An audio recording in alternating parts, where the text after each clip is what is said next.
अपने बच्चों को रामायण सुनवाइए, गीता पढ़वाइए, अन्यथा ऐसा ना हो कि आपके घर का नाम तो रामायण हो और आपके घर की श्री लक्ष्मी को कोई और उठा के ले जाए, तब पढ़ रहा।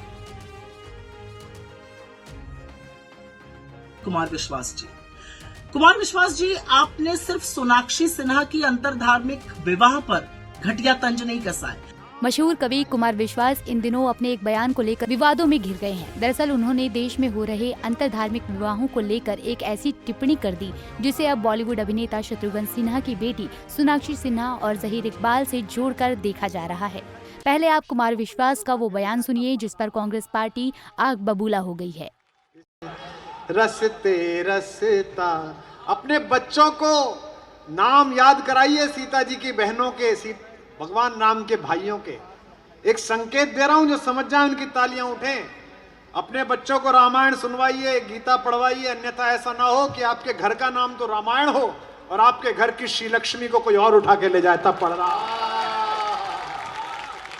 दरअसल मेरठ महोत्सव के कार्यक्रम में बीते दिनों कवि कुमार विश्वास भी शामिल हुए थे, जहां उन्होंने राम कथा सुनाते हुए बातों ही बातों में बॉलीवुड अभिनेत्री सोनाक्षी सिन्हा और उनके पति ज़हीर इकबाल पर कटाक्ष कर डाला, जिस पर अब कांग्रेस की प्रवक्ता सुप्रिया श्रीनेत ने पलटवार करते हुए कहा है कि कवि कुमार विश्वास ने फूहड़ टिप्पणी करके सस्ती लोकप्रियता हासिल करने की कोशिश की, उन्हें माफी मांगनी चाहिए। कुमार विश्वास जी, आपने सिर्फ सोनाक्षी सिन्हा की अंतरधार्मिक विवाह पर घटिया तंज नहीं कसा है, आपने असली अपनी महिला विरोधी मानसिकता भी दिखा दी है। आप ही के शब्दों को आपके सामने बोलती हूं। आपने कहा ना, वरना कोई आपके घर की श्री लक्ष्मी को उठा ले जाएगा। ये उठा ले जाने का क्या तात्पर्य होता है? क्या लड़की कोई सामान है, कोई वस्तु है, टेबल पर रखा हुआ गुलदस्ता है जिसको कोई उठा ले जाएगा? ये जो मानसिकता है ना कि जब तक लड़की पिता के घर में उसकी संपत्ति है, जब पति के घर में गई तो उसकी संपत्ति है, ये कब बदलिएगा और ये कब बदलेगी? और ये कितनी घटिया सोच है। 2024 के भारत में एक लड़की ने अपनी मर्जी से शादी कर ली तो आप उसकी परवरिश पर सवाल उठाने लगे। मतलब 2024 के भारत में एक lड़की को यह हक की आजादी नहीं है कि वो जिसको चाहे उससे शादी कर सके। अब कौन क्या खाएगा, कहां रहेगा, क्या पहनेगा, किसको पूजेगा, किससे प्यार करेगा, किससे शादी करेगा, इसका निर्णय भी धर्म के स्वयंभू ठेकेदार करेंगे। मतलब गजब है। आपके सर्टिफिकेट की मुझे तो नहीं लगता कि शत्रुघ्न सिन्हा जी को या सोनाक्षी, उनकी जो बड़ी कामयाब बेटी है, उसको कोई जरूरत है। लेकिन 17 साल अपनी उम्र से छोटी लड़की पर इस तरह का तंज कसकर आपने अपनी छोटी मानसिकता दिखा दी। और एक बात याद रखिएगा, प्रभु राम या रामायण या उससे जुड़ा कोई शब्द किसी की बपौती नहीं है।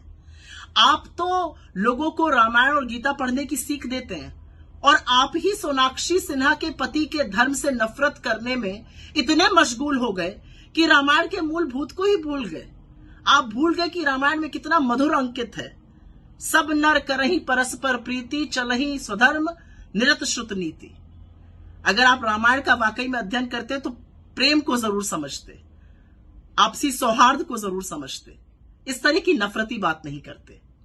खैर, आपके अंदर राम कथा वाचक बनने की बहुत लालसा है और होनी भी चाहिए, कोई गलत बात नहीं है इसमें। लेकिन काश आपके अंदर प्रभु राम की रत्ती भर भी मर्यादा और रत्ती भर भी शालीनता होती। आपको कुछ क्षण के लिए थोड़ी सस्ती लोकप्रियता तो जरूर मिली, लेकिन आपका कद जमीन में और धंस गया। दरअसल रामकथा के दौरान कुमार विश्वास लोगों को अपने बच्चों को रामायण और गीता पढ़ाने की सलाह दे रहे थे, जहां उन्होंने अंतरधार्मिक विवाह को लेकर टिप्पणी की थी, जिसमें उन्होंने घर का नाम रामायण बताया था। आपको बता दें कि शत्रुघ्न सिन्हा के घर का नाम रामायण है और उनकी बेटी ने मुस्लिम धर्म के एक्टर ज़हीर इकबाल से हाल ही में विवाह किया था, जिसके चलते अब लोग कुमार विश्वास के बयान को सोनाक्षी सिन्हा से जोड़ रहे हैं और इसी को लेकर कांग्रेस पार्टी कुमार विश्वास पर हमलावर है। पंजाब केसरी टीवी के लिए मेरठ से आदिल रहमान की रिपोर्ट। हमसे जुड़े रहने के लिए हमारे YouTube चैनल को सब्सक्राइब करें और नई वीडियो की नोटिफिकेशन के लिए बेल आइकॉन को दबाएं।